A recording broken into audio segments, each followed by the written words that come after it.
Kagulat word. Buong France, parang napapalingon ngayon kay Alexandra Ayala. Hindi pa man nagsisimula ang main draw ng International de Strasbourg, pero isa na agad sa pinakamainit na pangalan sa paligid ng tournament ang Batang Pinay na dating tinitingnan lang bilang future prospect. Ngayon, maraming fans at analysts sa Europe ang nagsisimula ng maniwala na si Alex ay isa ng tunay na banta sa clay season ng women's tennis. At ang pinaka nakakagulat dito, qualifying draw pa lang siya nakalista. Sa mundo ng tennis, bihirang magkaroon ng sobrang ingay ang isang qualifier. Usually spotlight na pupunta sa top 10 stars, Grand Slam champions o established veterans. Pero kay Alex, ibang usapan. Galing siya sa sunod-sunod na matitinding laban sa clay, kabilang na ang impressive run niya sa Italian Open kung saan umabot siya sa third round bago yumuko kay Elena Rybakina.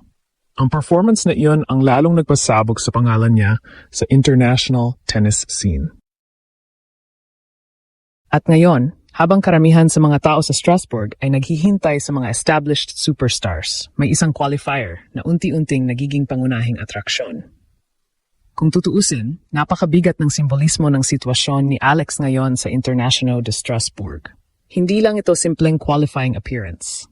Isa itong malinaw na senyales na nagbago na ang tingin ng tennis world sa kanya.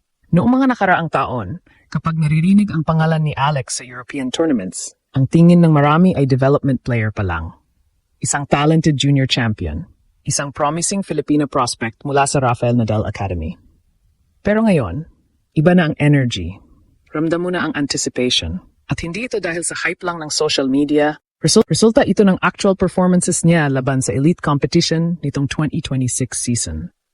Sa Dubai, nakapagpakita siya ng explosive tennis laban sa top-ranked players. Sa Indian Wells at Miami, ipinakita niyang kaya niyang makipagsabayan sa world-class pace. Pagdating naman sa clay season, kahit nahirapan siya sa simula sa Stuttgart at Madrid, unti-unti niyang natutunan kung paano mabuhay sa pinaka-technical na surface sa tennis. At doon nagsimulang mabuo ang narrative. Hindi na lang magaling para sa isang Pinay, kundi delikadong player kahit kanino. Sa Rome lalo itong sumabog. Natalo niya ang matitinding opponents bago humarap kay Elena Rybakina sa third round. Kahit natalo siya, maraming observers ang napansin na hindi intimidated si Alex.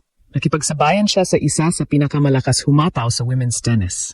At higit sa lahat, hindi siya umurong sa pressure moment. Kaya ngayong confirmed na nasa qualifying draw siya ng Strasbourg Open bilang final tune-up niya bago ang French Open, biglang naging interesado ang maraming fans sa bracket na dati ay halos walang pumapansin.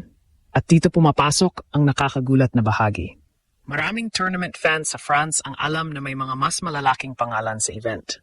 Pero kapag usapang momentum, growth, at unpredictability, isa si Alex sa pinaka-dangerous na players sa buong field. Dahil ang isang player na papataas ang confidence ay mas nakakatakot kaysa sa superstar na under pressure.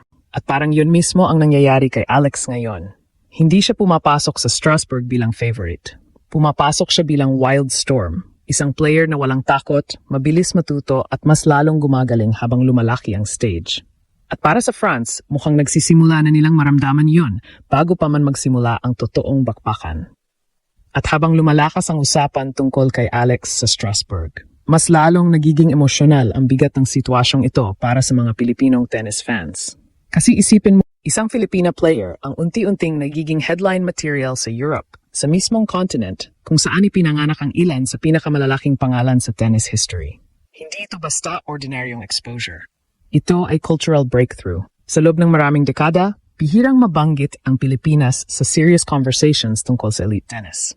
Kapag may Asian stars noon, kadalasang galing Japan, China o Korea. Pero ngayon, may isang batang Pinay na nagpipilit buksan ang pinto para sa buong bansa. At ramdam iyon sa reactions ng international tennis community. Pagkatapos ng solid campaign niya sa Rome, nagsimulang magbago ang tono ng mga foreign tennis analysts tungkol kay Alex. Hindi na lang siya promising youngster. Unti-unti na siyang tinatawag na dangerous floater, yung class ng player na ayaw makaharap ng seeded stars sa early rounds. At may dahilan kung bakit. Ang style ni Alex sa clay ay nagsisimula ng maging mas mature. Hindi na siya puro aggressive shot-making lang. Mas kontrolado na ang rally construction niya. Mas patient, mas tactical, mas marunong gumamit ng angles at tempo changes. At higit sa lahat, lumalaban siya mentally kahit against elite opponents. Iyon ang pinakamalaking evolution niya nitong 2026. Dati, kapag natatapatan siya ng malalakas na hitters, minsan nawawala ang rhythm niya. Pero laban kay Elena Rybakina sa Rome, kahit natalo siya, nakita ng marami na kaya niyang manatiling composed laban sa isa sa pinaka-explosive players sa WTA Tour. At ngayon, Strasbourg na ang susunod na examination. Hindi magiging madali ang qualifying draw. Sa clay season pa lang ngayong taon, sobrang brutal na ng women's field. Kahit qualifiers, may kayang mang-upset ng top players anumang oras. Pero ironically, parang mas bagay iyon kay Alex. Dahil habang mas chaotic ang tournament, mas nagiging delikado siya. Hindi siya pumapasok bilang player na may pressure na kailangang manalo.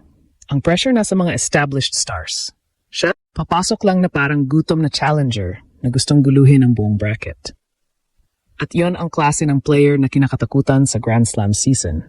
Kaya kahit qualifying pa lang ang Strasbourg campaign niya, maraming fans sa France ang gustong makita agad ang matches niya. May curiosity, may excitement, may pakiramdam na baka may special na mangyari kapag nasa court na ang Pinay sensation. At kung magtutuloy-tuloy pa ang momentum niya bago ang Roland Garros, baka hindi lang France ang magulat. Baka buong tennis world na talaga. Sa totoo lang, napakalalim ng ibig sabihin ng journey ni Alex ngayon sa Strasbourg Open. Hindi ito simpleng kwento ng isang qualifier na sinusubukang makapasok sa main draw. Isa itong kwento ng pagbabago ng pananaw ng buong tennis world tungkol sa isang Pilipina. At yun ang pinaka-nakakagulat.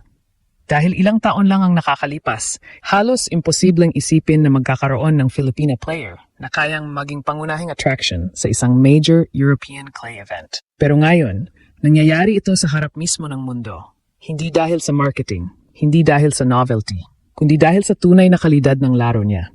At iyon ang pinakamapanganib na klase ng rising star. Yung player na hindi mo napansing lumalakas hanggang sa bigla na lang siyang nasa gitna ng spotlight. Habang papalapit ang French Open, mas lalong tumitindi ang excitement kay Alex. Ang confidence niya tumataas, ang experience niya lumalalim, at ang pinaka-importante, parang mas lalo siyang nagiging comfortable sa pressure ng malalaking stage. Hindi na siya mukhang batang nangangapa. Mukha na siyang player na handang manggulat ng mas malaking pangalan. At kapag dumating ang puntong tuluyan siyang makalusot sa Strasbourg at makagawa ulit ng ingay bago ang Roland Garros, maaring iyon na ang simula ng isang bagong era para sa Philippine tennis. Kasi minsan, ang pinakamalalaking pagbabago sa sports hindi nagsisimula sa championship moment. Nagsisimula sila sa isang tournament kung saan unti-unting napapalingon ang buong mundo.